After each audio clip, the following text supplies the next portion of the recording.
on our part to be here and for you also to make your questions very compact so that the answers can come flowing. 1 hour, 3 to 4 p.m. going forward.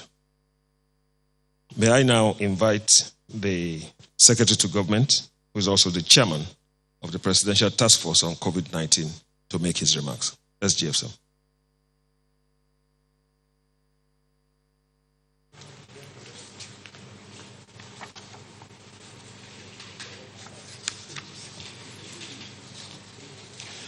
Members of the Presidential Task Force, distinguished ladies and gentlemen, gentlemen of the press, I welcome you all to the briefing of Thursday, 23rd April 2020. The Presidential Task Force wishes to continue to express appreciation to all Nigerians, and in particular our frontline health workers, including members of the press, for the tremendous work that is being done.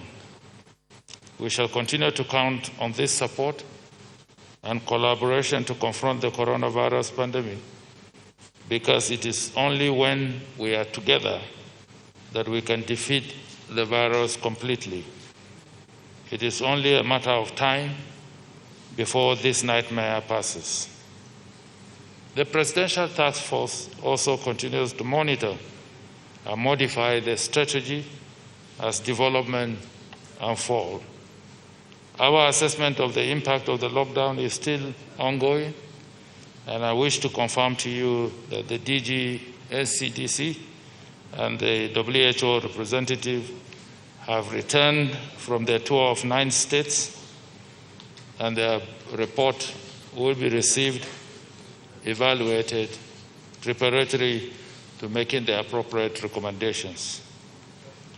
The PTF notes that the number of cases reported have risen to 873 across 25 states and the Federal Capital Territory, with 119 discharges and 28 fatalities.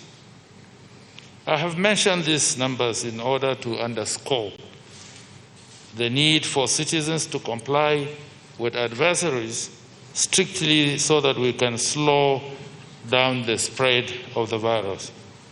These advisories still remain the most effective way of flattening the curve.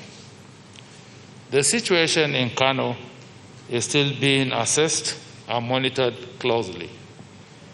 Based on preliminary findings, the Presidential Task Force has directed that the Center for Disease Control to send an enhanced support team, mobilize resources for contact tracing, and immediately ensure necessary steps are taken in conjunction with the state government to contain the spread of the pandemic in Kano and stop the city from becoming the next epicenter.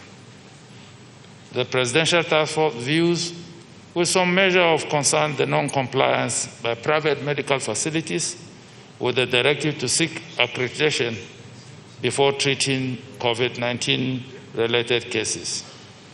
The highly infectious nature of COVID-19, if not well managed in a purpose-built facility and specialists in attendance, pose a lot of danger, not just to the medical staff in such hospitals, but also to other patients and loved ones at home.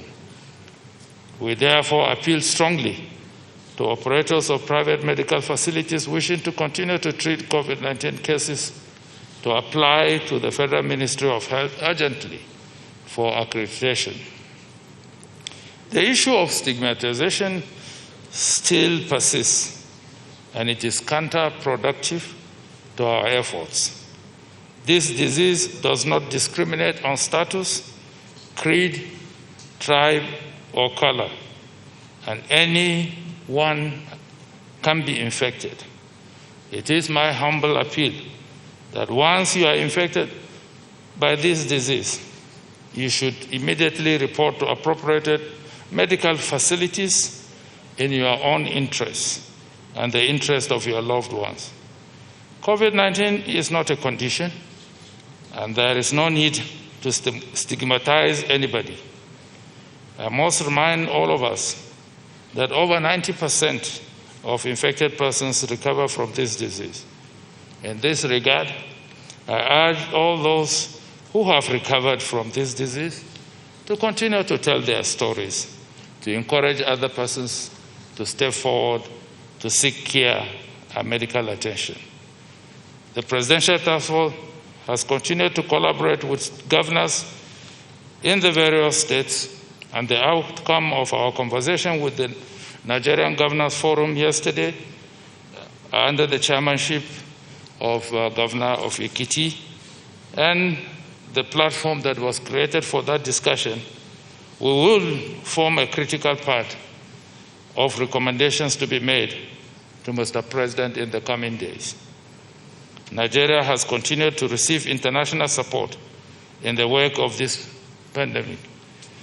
We thank our development partners, public-spirited individuals, and corporate organizations for all the support that we have received in cash and kind.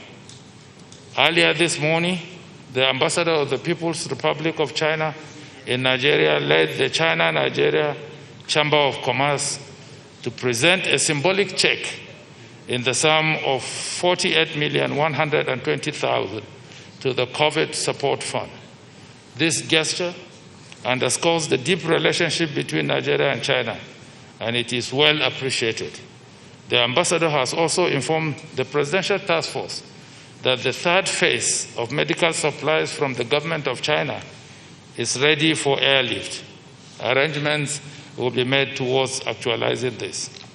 Let me emphasize that all donations go into various designated collection accounts opened by the Office of the Accountant General of the Federation, which has been published, and swept into the Treasury Single Account, TSA, with the Central Bank of Nigeria on a daily basis. The PTF does not manage any of that COVID account-related donations of funds.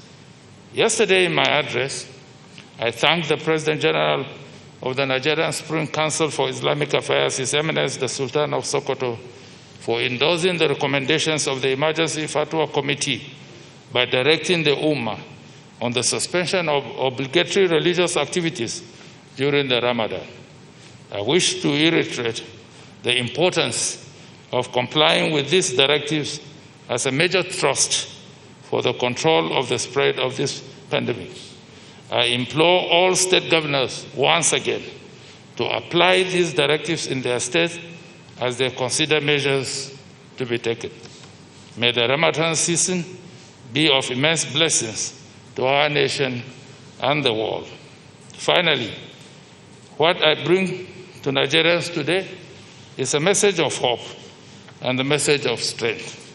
I encourage you to comply with all the advisories and to continue to be your brother's keepers, especially given the unintended impact of the lockdown on the poor, the needy, the aged, the vulnerable, persons living with disabilities, and the sick. This is the time to show the essence of the fear of God and the love for humanity in us. I now invite the Honorable Minister of Health to present his update for today. And I thank you for listening.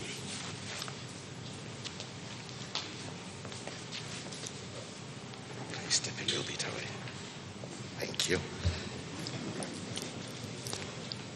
Good afternoon, everybody.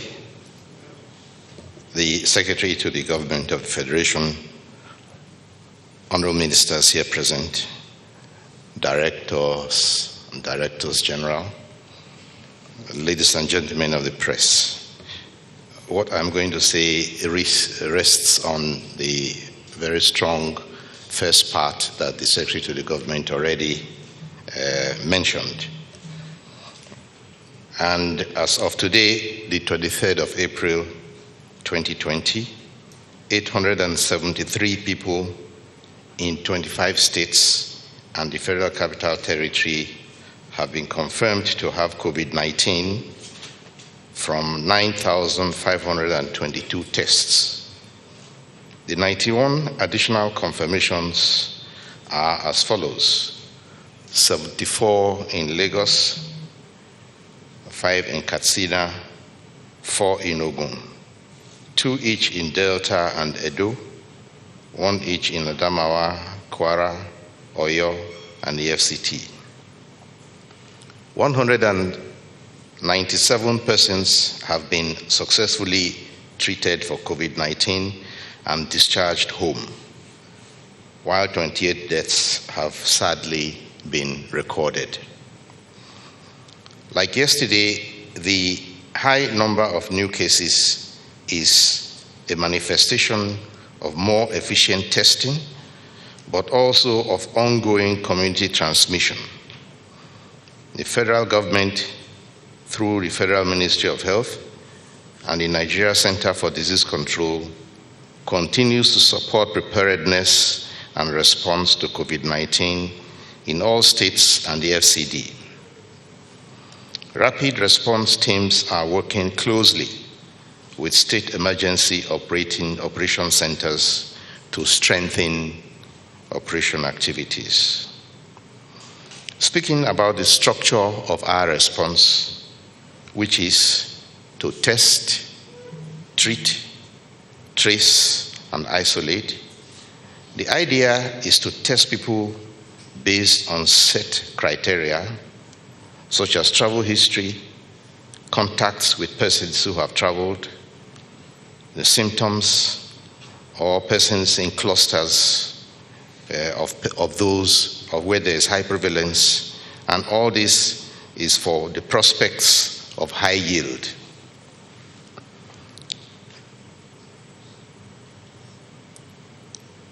Persons who test positive in treatment are placed in treatment and isolation, and we trace all their contacts and quarantine them for 14 days. Today, NCDC laboratories have capacity to test 1,500 samples per day in 13 laboratories across the country.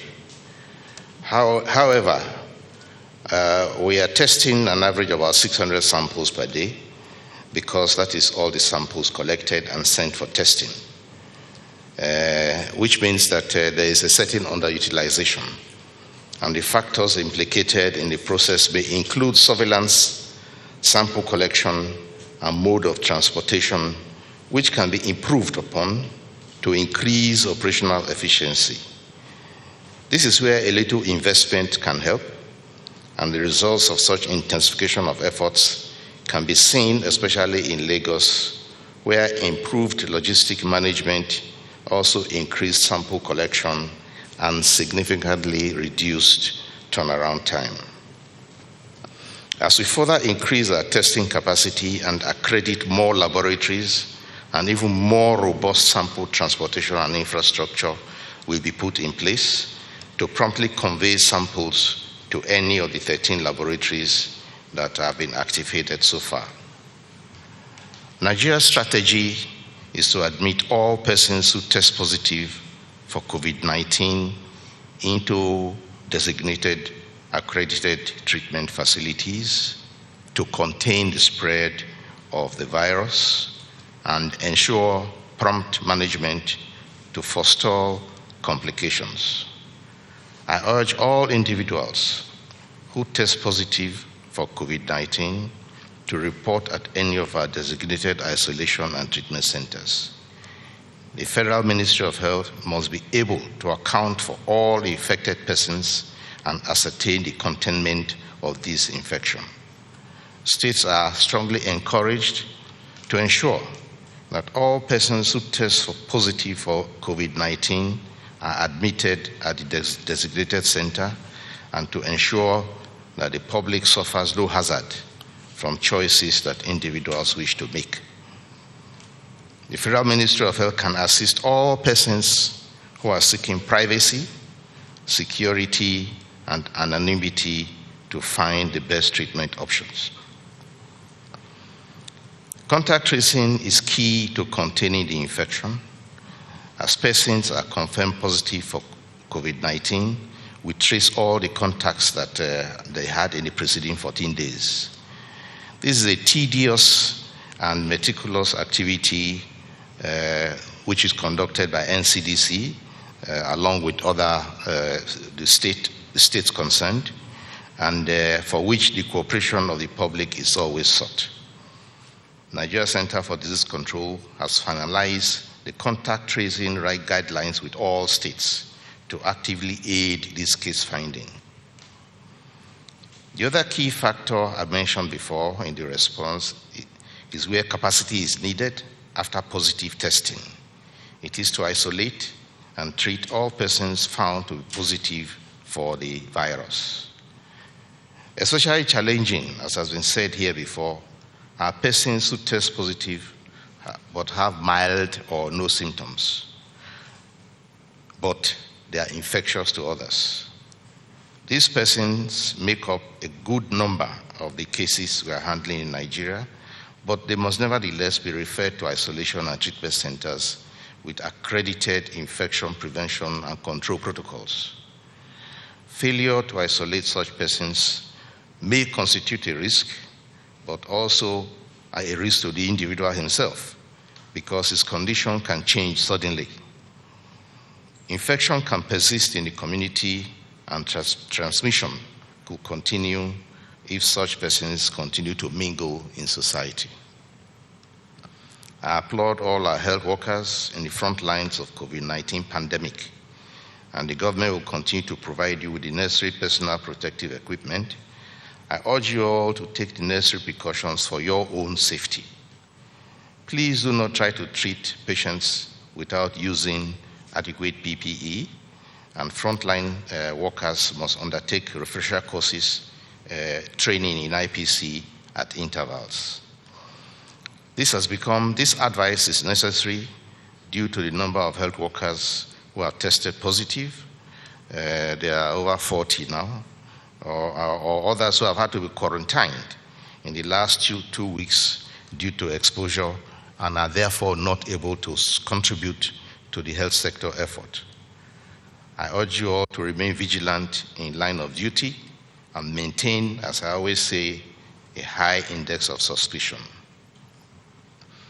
All citizens are once again, as I do every day, remind you to use a mask or face covering when leaving your residence, preferably, and also to practice hand and respiratory hygiene and physical distancing to avoid mass gathering and non-essential travels.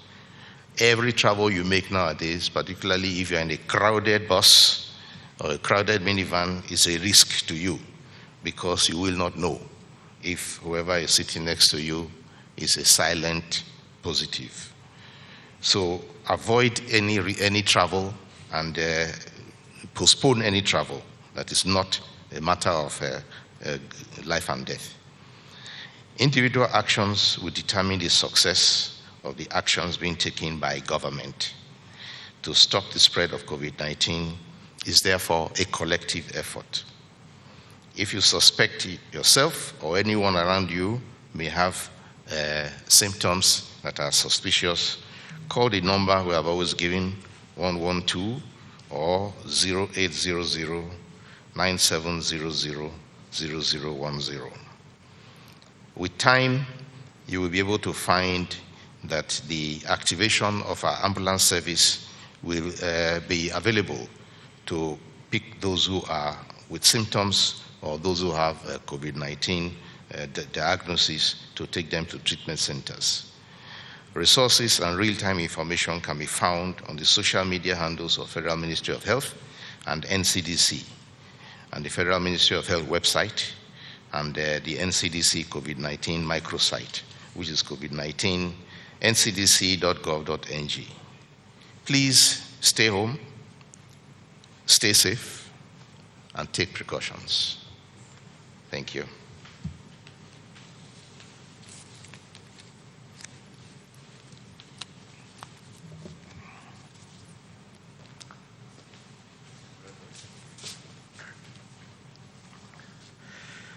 Chair, honorable ministers, gentlemen and ladies of the press, good to be back with you today. Like you know, I have just returned together with Dr. Fiona Bracker, my colleague at the WHO, from a 4-day trip across 9 states of Nigeria. We started from Imo, went to Anambra, then down to Rivers, to Delta, Oyo, Ogun State, Katsina, and Kano, crossing almost all the geopolitical zones in Nigeria. The aim of this trip was really to gain a better understanding of the progress that we're making and the challenges that we face, the priorities and the issues at the subnational level in order to shape a better response. I must say the trip was eye-opening. We really saw firsthand incredible efforts being made across every state in Nigeria. In almost every state, the efforts was led on directly by their excellencies, the governors.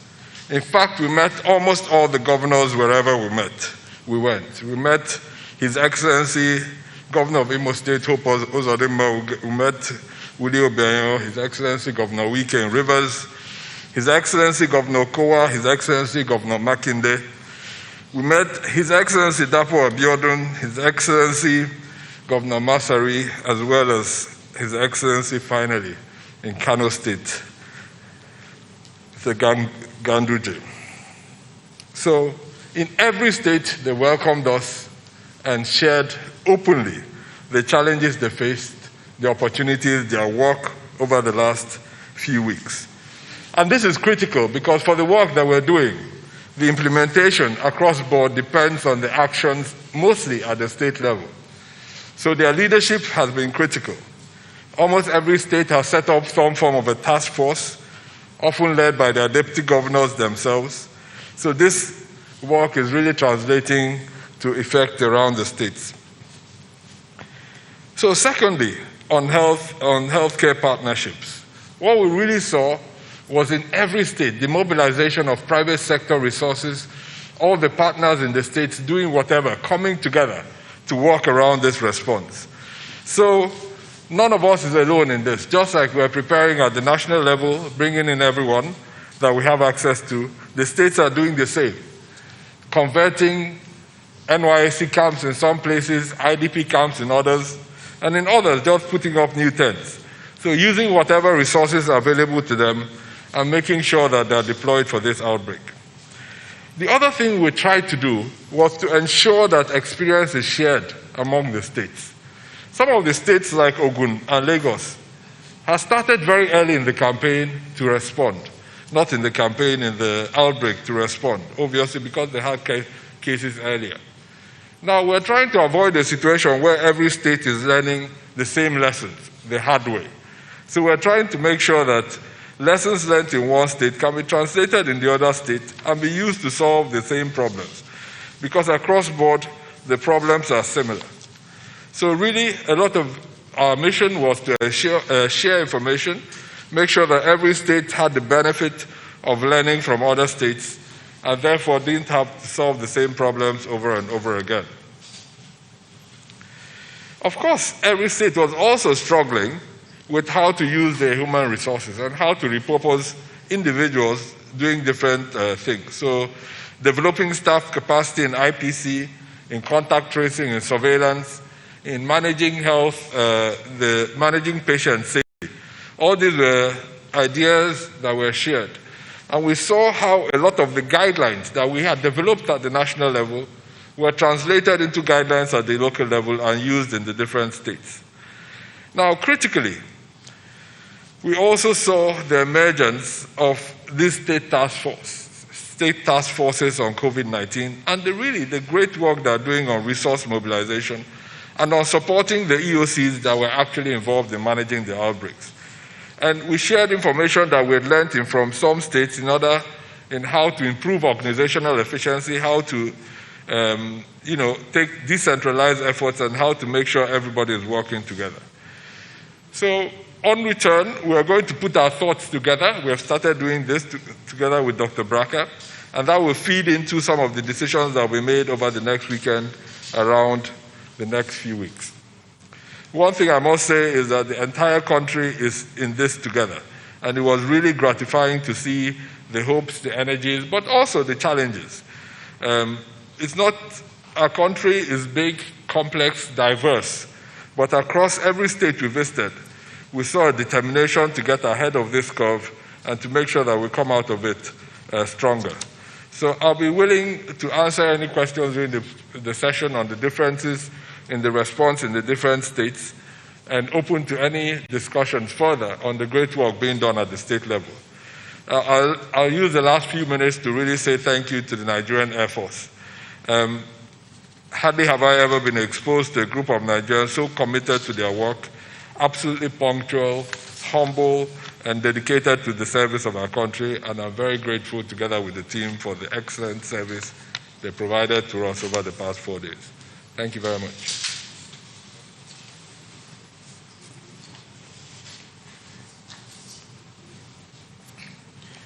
The Secretary to the Government of the Federation, Honorable Ministers, members of the Presidential Task Force on COVID, ladies and gentlemen of the press, good afternoon. I would like to first of all start by informing you that the PTF continues to engage very closely with state governments. We are particularly pleased to note the decision by the Nigeria Governors Forum to restrict interstate travel. This is really important when it comes to reducing the risk of interstate spread and transmission of the virus. The Honorable Minister and the DG and CDC have already spoken about the additional support to Kano. The PTF has directed, and in line with the directive, NCDC has already redeployed at least 17 persons, including 7 from the WHO to Kano, to deal with the current issues that have arisen. In addition to this, the DG and CDC has worked with the State Emergency Operating Center to reorganize the way it functions, and a joint team together with that from the state government is currently investigating the concerns with regards to deaths. Additional lab equipments have also been sent to Kano yesterday, but the Kano lab at the moment is closed for the next few days while fumigation and disinfection is ongoing. It's extremely important that we continue to measure and stop community spread. We cannot do this without the cooperation of the public. We continue to call on the public to please restrict and stay where they are. It is important. It's a temporary sacrifice for the long-term benefit of all of us. In terms of the issue of testing, we note that some states continue to have a low level of testing for the virus. You will not have a case if you have never tested for it. We are encouraging the state emergency operating centers to actively look for cases in the community, and especially those presenting with symptoms consistent with COVID or those having unusual respiratory illnesses in the hospitals, and actively go out to test these people, because this is the only way we can interrupt transmission. And the earlier we do this, the better overall. We know that some symptoms can be quite vague, but there are classical symptoms such as a fever, which is seen in up to 90% of cases, a cough that is seen in 2/3 of cases, and a shortness of breath in about 1/3 of cases. Other unusual symptoms might include a loss of smell, what we call anosmia, which is increasingly being seen to be specific for COVID compared to other viral infections, upper respiratory viral infections. Finally, I would like to talk about Ramadan and specifically reiterate the need for Muslim faithfuls to practice all acts of ibadah and salawat within their homes as we look forward to the commencement of Ramadan, hopefully tomorrow, Friday, or Saturday. I'd like to remind the public that these are unusual times, these are challenging times. They are times that we must act accordingly in order to control the spread of the virus. As we're seeing Ramadan tomorrow, we need to make sure that we protect ourselves so that we are around next year to observe another Ramadan. On behalf of the PTF, we wish our Muslim brothers and sisters Ramadan Kareem. Thank you. Thank you. We have finished phase one.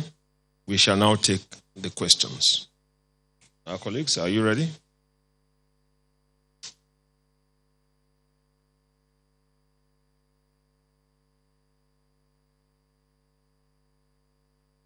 Good afternoon, sir.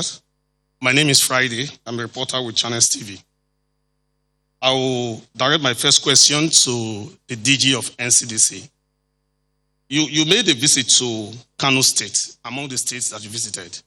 We'd like to hear from you the first-hand information you got from them regarding the multiple deaths and other issues that have to do with COVID-19. The second question, I would like the SGF to respond to it. You said that the resolutions that you reached during the meeting with the NGF, the Nigeria Governors Forum, will form critical part of the recommendations that the PTF will submit to the President. Now, part of the resolution from that NGF meeting is the recommendation for interstate lockdown. Are you telling us that that will be part of the critical recommendation you will make to the President? I would also like to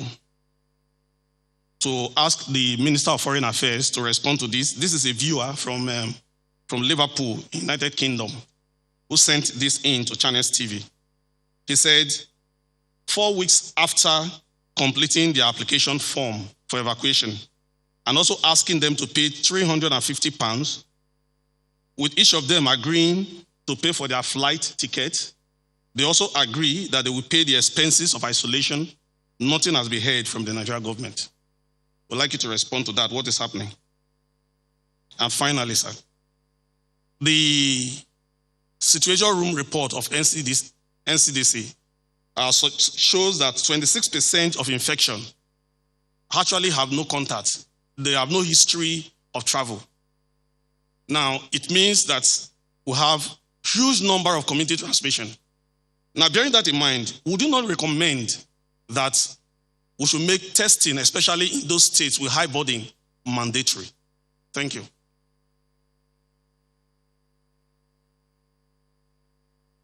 Good afternoon, everyone. My name is Amaka Ode. I report for Arise News. My first question actually goes to the Minister of Health. So I want to get an update from you concerning some Nigerians who have actually come out and say that they're working on vaccines, and some of them said they even have come up with vaccines for coronavirus. Especially, I want to mention Professor Maurice Iwu. So I want to know if your ministry has been in contact with him and other Nigerians who are working or have come up with some vaccines, as we've seen in other countries like Madagascar. The president is the one who's championing a local solution to coronavirus. So I'd like to get an update on that. And my next question will be to the DG of the NCDC. Well, good to have you back. Well, Friday has actually asked one of my questions, which has got to do with Kano State. But plus, I also want to find out where we are in terms of how many tests we've actually carried out in the country so far since the pandemic started. Thank you. Good afternoon, everybody. Rachel Abuja from the News Agency of Nigeria, and my question is for the DG NCDC. Sir, new findings reveal that saliva has a better yield as a sample than other specimens. What are we doing about this finding to improve access to our test for the virus? Meanwhile, I would like to know who is responsible for the validation of rapid test kits for COVID in Nigeria, and how many have undergone trials? Many thanks.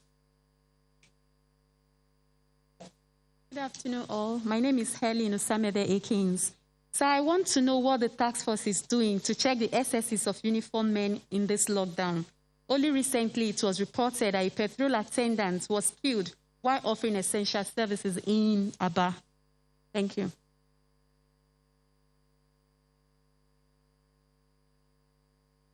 Good afternoon, sirs.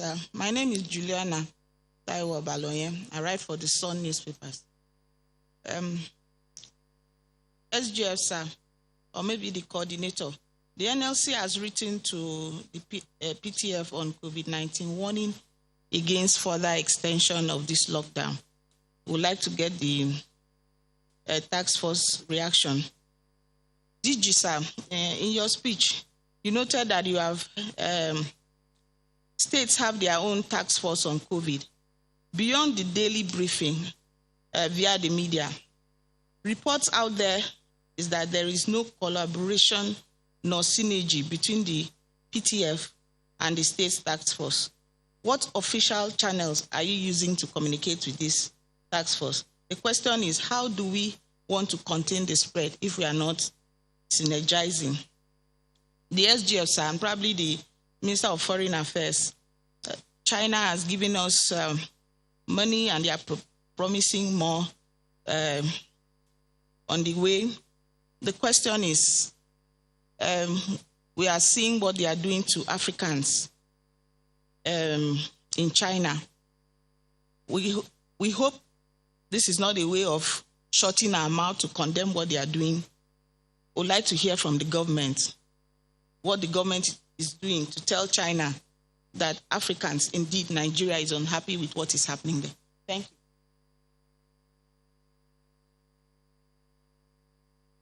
Good afternoon, sirs. My name is Nancy Oyedia Orom from AIT.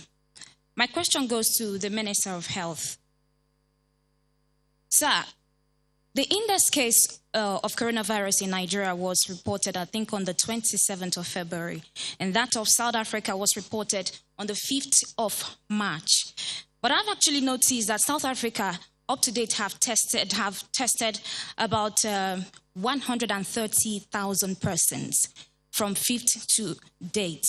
We have countries like Ghana also who, during that time frame, also got their index case. They are right now at 30,000 to about 60,000 cases that they have tested. My question is, could it be that we have tested more people than the NCDC has reported, or are there lessons we can learn from some of these countries on strategies that they are putting in place to ensure that we measure up with some of these countries? My second question, sir, is also for you. Recently, the Minister of Labour, Chris Ngige, announced that hazard allowance has been approved for medical personnel and doctors also. But I'm a bit confused. He said there are three categories. There are some people who are getting 70%. There are also other people who get 40%. And there are also health workers who get 10%. So I just want to get a clarification why that is like that.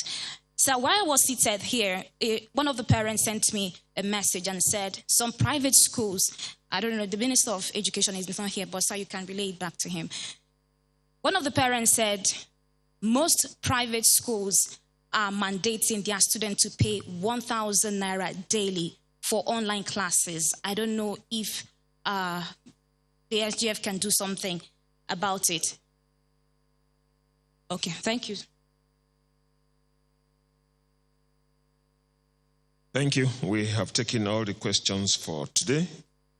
They are directed at the Honorable Minister of Health, the Director General, NCDC, the National Coordinator, the Honorable Minister of Foreign Affairs. The Honorable Minister of State for Education is not here. And the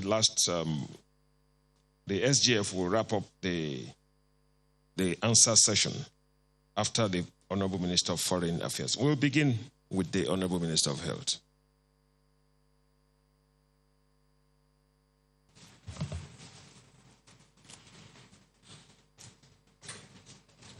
Thank you for the questions that came up. The first has to do with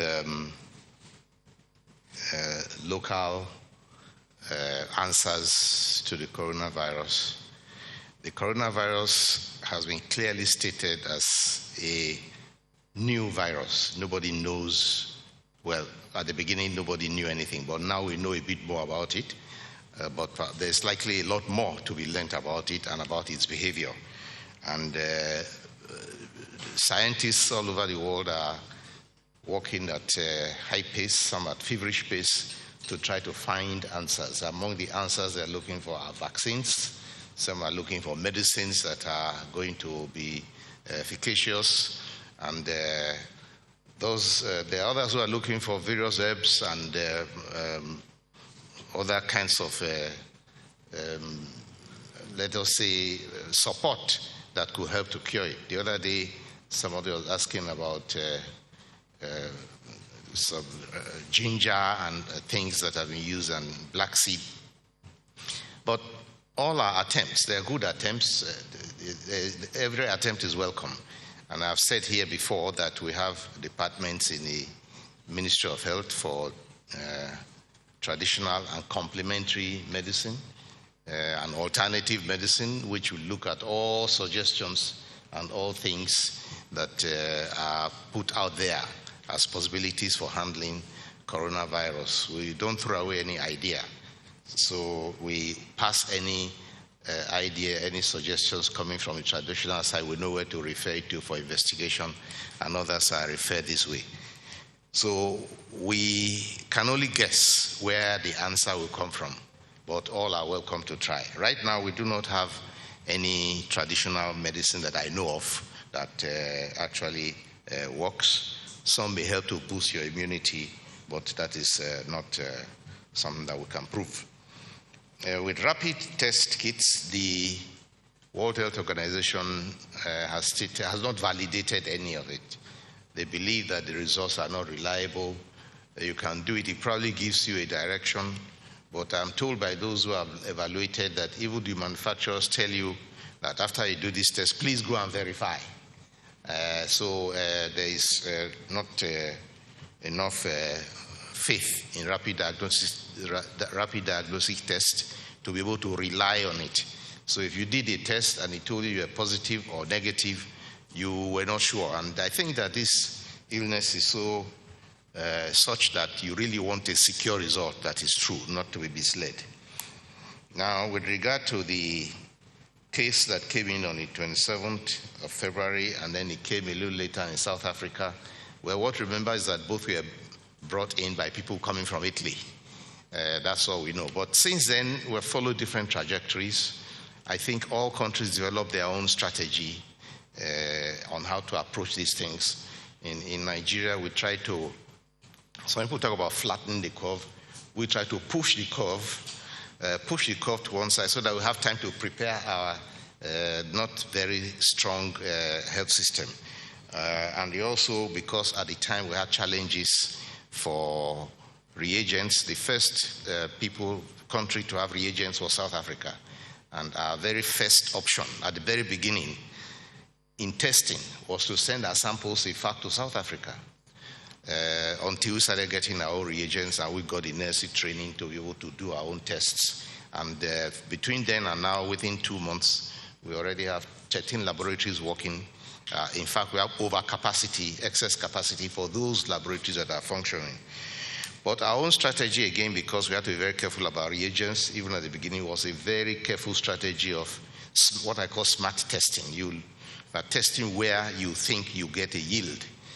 Some countries decide to do blanket testing. You could drive in, give your sample, and so on. And other countries started complaining that the yield was too small. They were wasting cartridges, and these reagents are too expensive.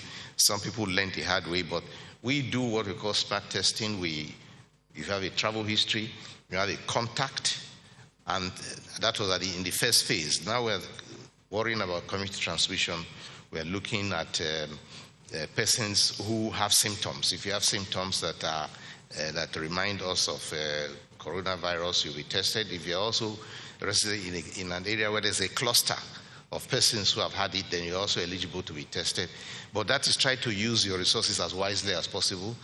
Remember, we also have a country of nearly 200 million, and we have to be ready to be able to cater to all of them. So we are having different approaches which would not allow us to actually compete in the testing. And we have also been extremely stringent in the way we pursue the cases that we find.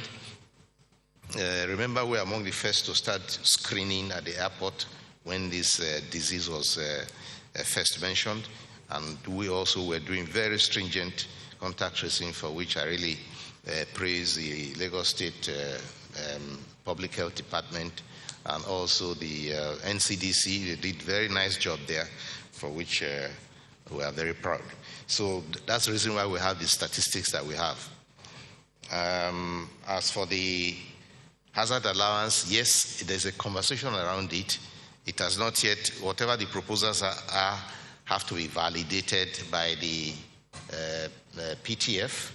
They have also to be validated by other authorities like the Minister of Health, Minister of Finance, and so on. So there are other processes that will take place before it is announced. But it is a work in progress. It is not going to be hidden. I think that's all that concerns the Ministry of Health. Thank you.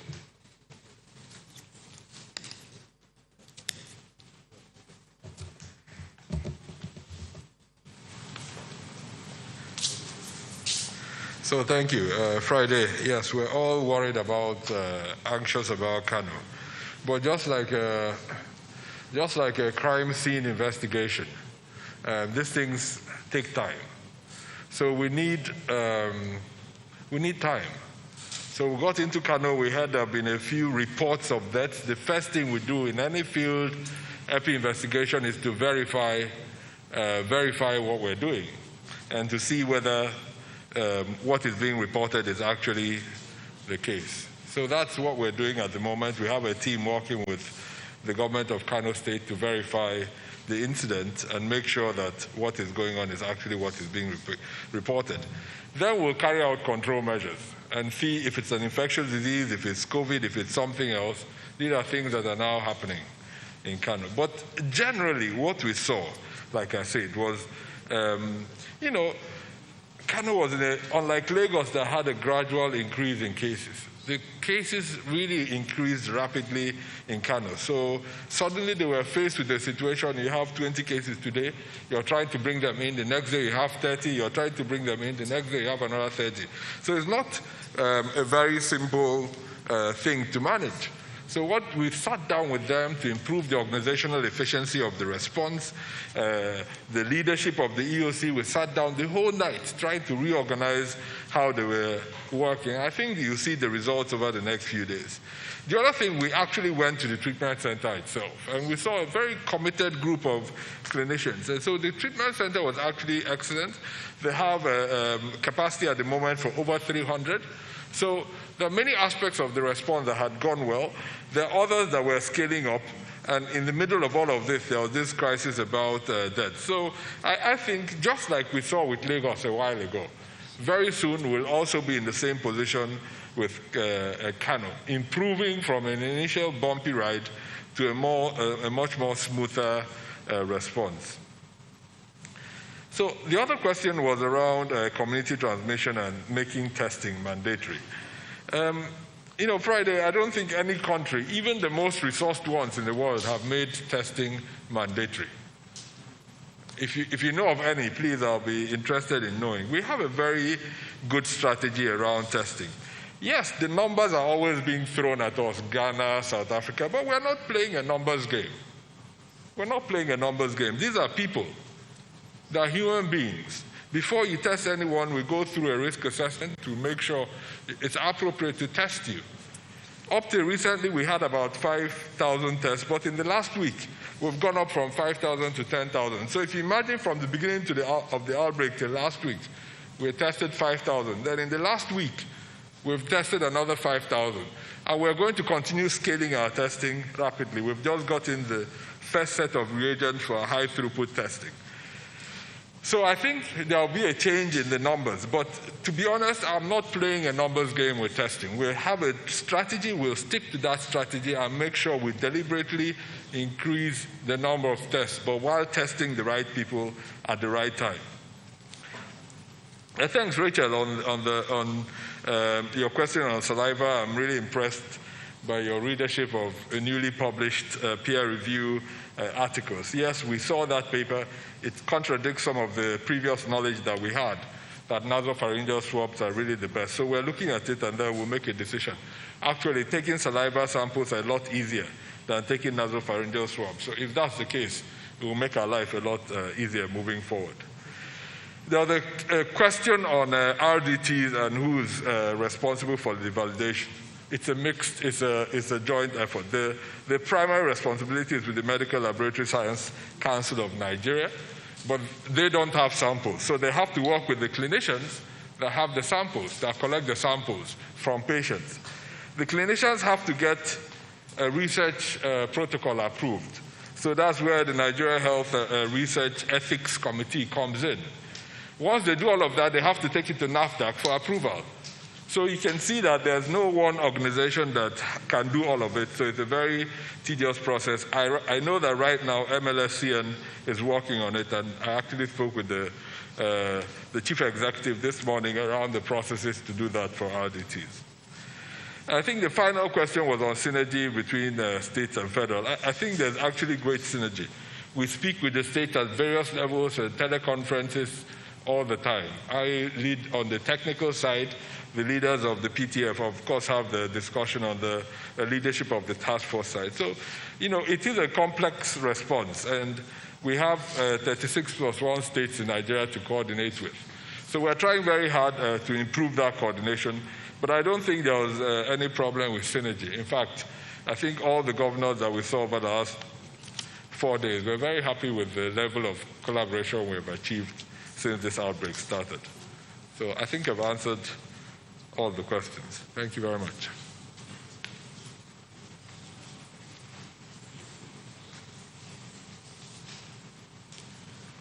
So I think most of the questions I had appear to have been answered, but I'll just add clarity to a few.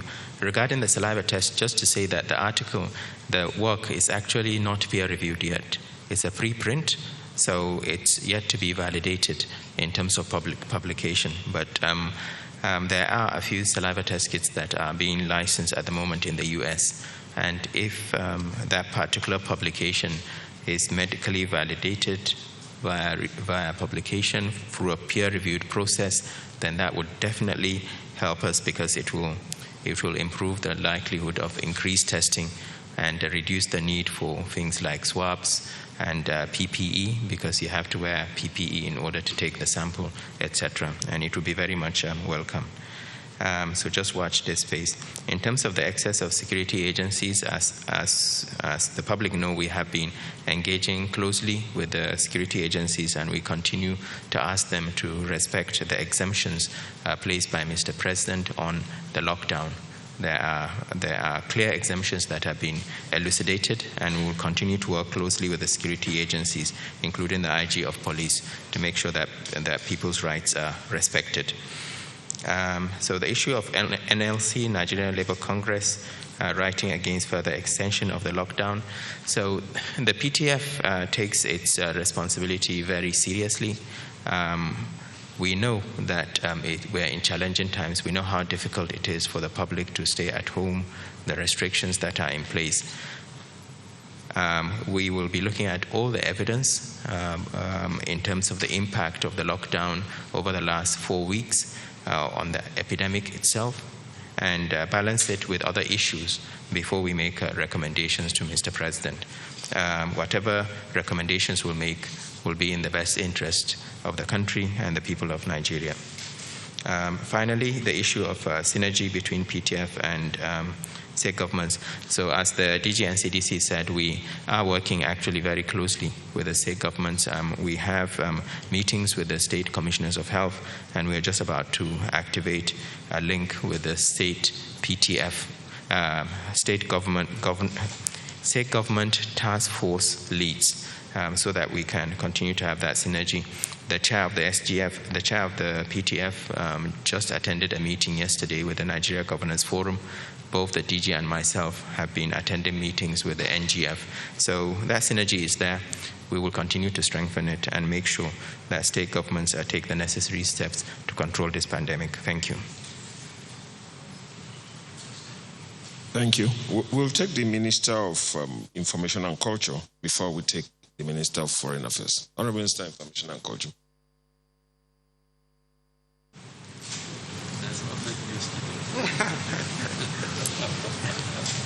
Thank you very much. I think I want to react to the question about the fellow that was killed in Abia State. I know that the task force will meet regularly with the security chiefs, and we always implore them to ensure that their officers, while they are very fair in maintaining the lockdown, must also be very humane. But the particular instance referred to, the petrol attendant was not killed by the policeman. Facts that are in our possession is that a policeman hit somebody riding a keke. People were protesting.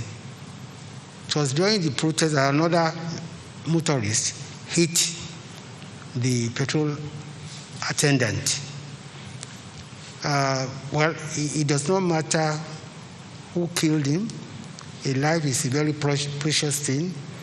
We regret it, but we just want to establish the facts of the matter, that the petrol attendant actually died when he was hit by an oncoming vehicle during the protest. Thank you very much.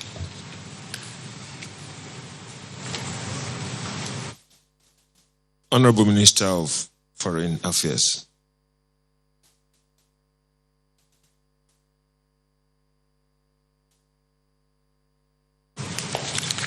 Good evening, everybody.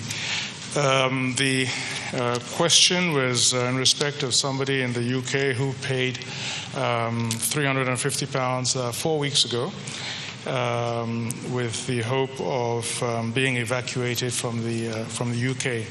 Well, first of all, when we made the announcement that we were trying to assess, first of all, how many Nigerians were in various countries and wanted to come home, we pointed out that all communication should be with the High Commission. And at no time did the High Commission or did any directives emanate from the Ministry of Foreign Affairs that Nigerians should take tests. So, where the £350 for tests came from, I really don't know, but it certainly was not from the Ministry of Foreign Affairs, nor from our various embassies and high commissions. Now, of course, there are various stages that one had to go through. The first was to the process of collation of the numbers of people who wanted to come in the different countries, because there are Nigerians all over the world. And once we began to get a sense of the numbers, the next stage was obviously, in parallel to that, trying to see which airlines and how we could actually convey them back to Nigeria. And that has been a longish process because, of course, we didn't want to have a situation where, those who wanted to come back could not afford the tickets. We explored the possibility of bringing them back free of charge. Unfortunately, the funding was not available, the resources were not available for that. So we had to, negotiate with airlines, and then, also making sure that, we have in place the centers where they would stay when they came back. So this has really been the process. It has not been, an easy one, trying to get all that together. And as I reported yesterday, we still need a little bit more time to have all the all the accommodation, hotels and things ready. There's some issues that we were experiencing, finding hotels and so forth, but we feel that we're getting over the most difficult part, and that within 2 weeks, hopefully, we should start the process. But again, the capacity, the numbers that we can bring back at any given time are limited. And at the moment, we just have the capacity to take about 200 to 250 people in Lagos at any given time, and then 200 to 250 for Abuja. But since then, there have been other developments. The Emirates has also is putting planes at the disposal of Nigerians in Dubai, and we're just looking for clearance and approval. Various Nigerians have bought their tickets. The planes are there to be ready to convey them here. And so we are now just fine-tuning, all the requisite approvals, and then that might already actually be the first one to bring Nigerians home, even before we have gone out to bring them back. The other question was in respect of medical assistance being provided by China, especially in the context of the discrimination, or the cases of discrimination and racism that's been taking place in the country. Now, we have been engaging with the Chinese government at various levels. At the level of our consulate in Guangzhou, which is where these cases of discrimination and racism have been taking place, and also at the federal level in China, in Beijing, with our ambassador and our embassy in Beijing. Now, we've made it clear to the Chinese government in no uncertain terms, unequivocally, that under no circumstance will we accept racial discrimination against Nigerians, or indeed Africans or blacks in China. That is a red line for us. They have in turn told us that there is no case of that ongoing. But clearly, we are seeing videos. I have received reports, and we've told them it's unacceptable. And, we're also engaging with other African countries to decide and work together on definitive steps and measures that we will take because of this situation. In addition, I have directed our consulate in Guangzhou to systematically detail every single case of discrimination and every single case of loss or damage suffered by any Nigerian. And we will pursue each and every single one very robustly with the Chinese government. If it requires, compensation and damages, etc. So for us, as I said, it's a red line, and we're going to fight it to the very end. We're extremely disappointed because we have excellent relations with the government and people of China that such a thing can happen at this stage.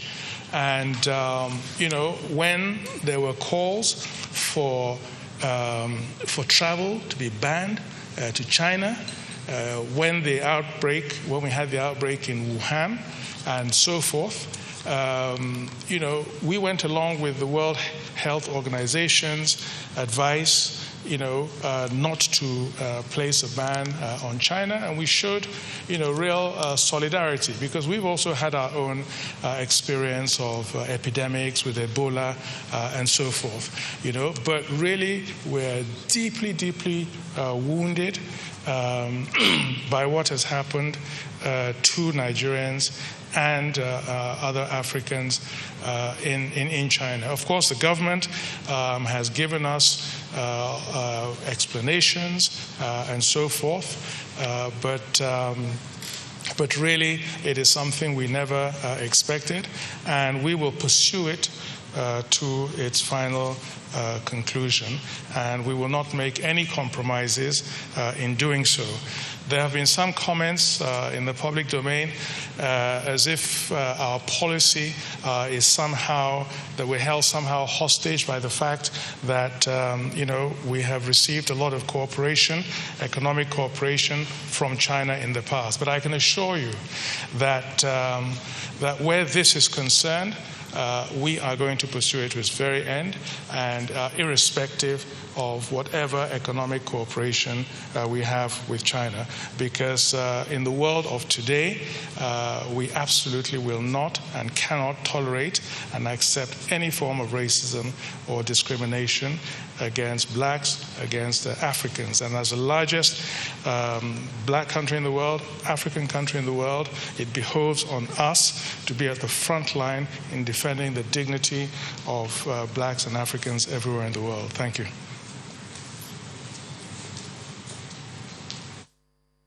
Thank you very much. We shall now take the SGF.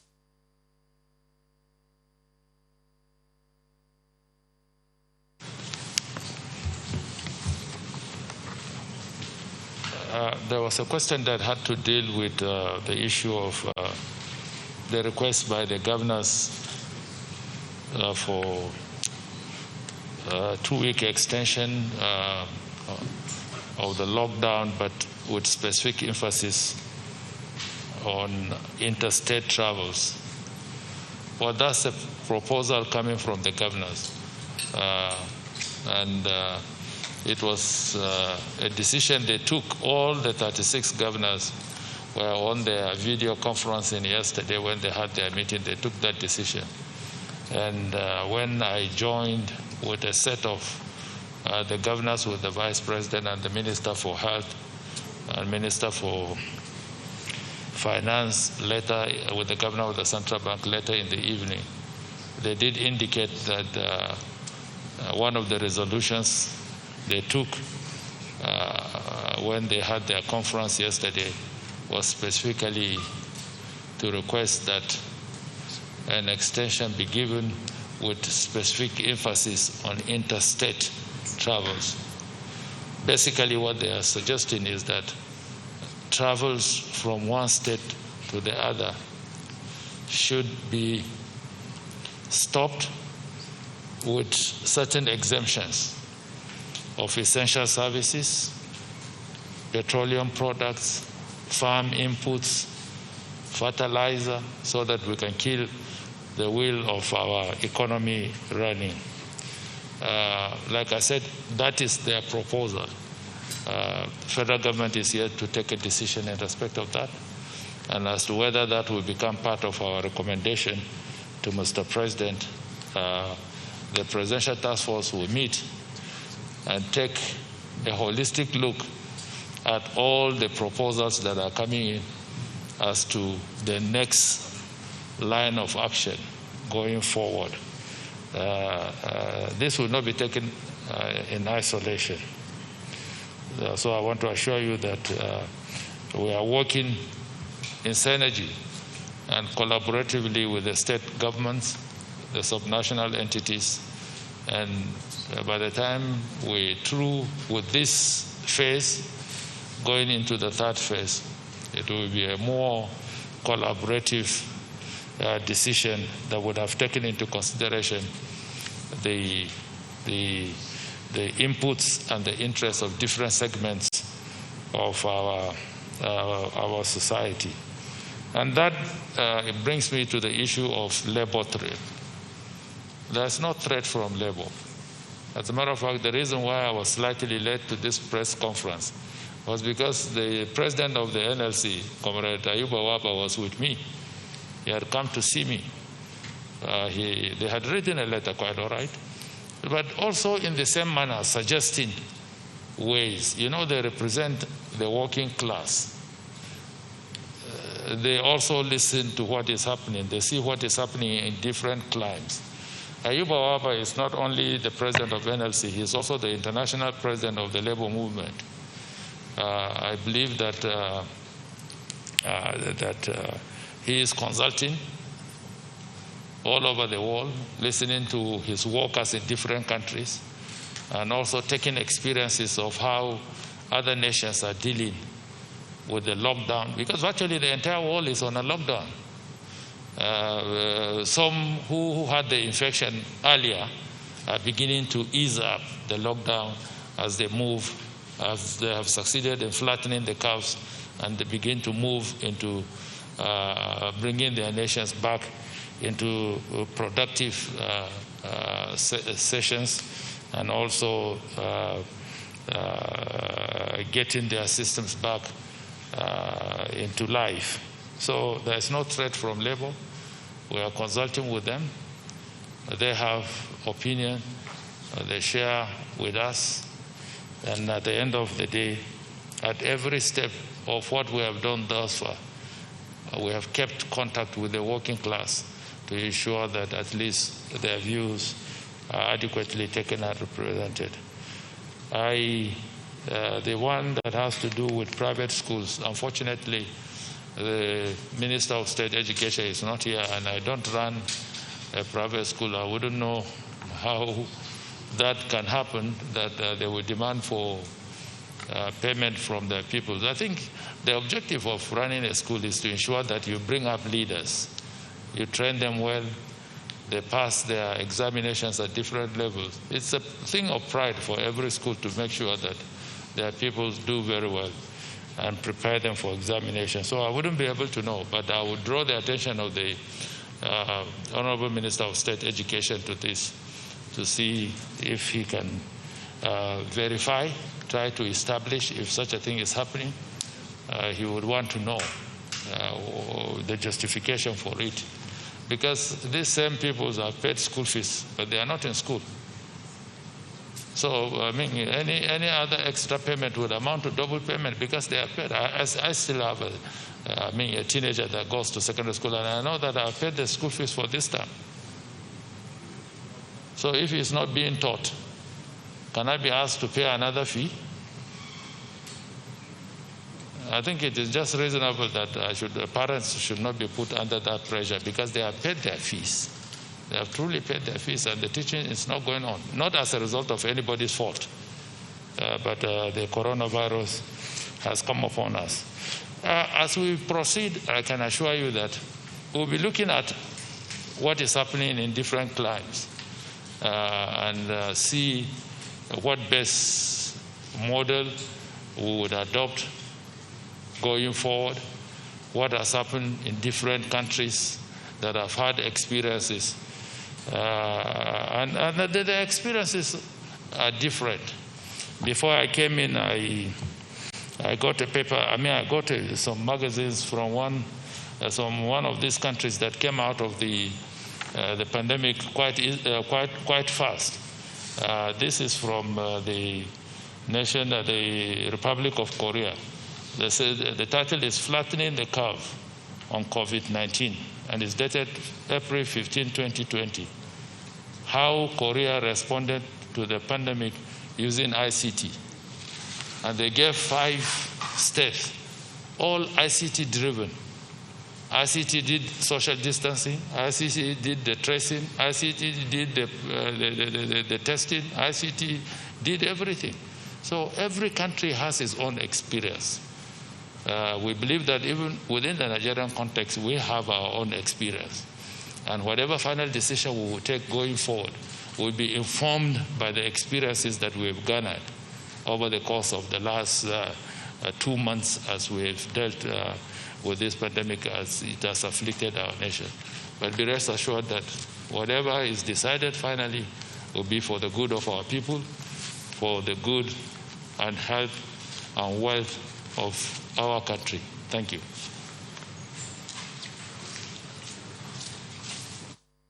Thank you very much. That brings us to the end of today's national briefing.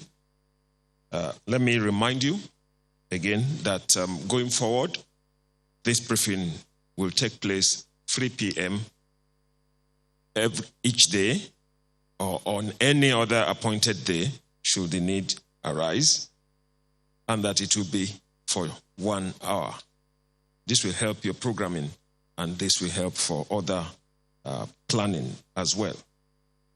The message is coming out today, very simple. It's just that we must come together and take responsibility to stop community spread. This is what we are experiencing now is a temporary sacrifice for long-term benefit for all. Again, the message of hope, the message of strength, resilience, and need for compliance with advisories are all out there.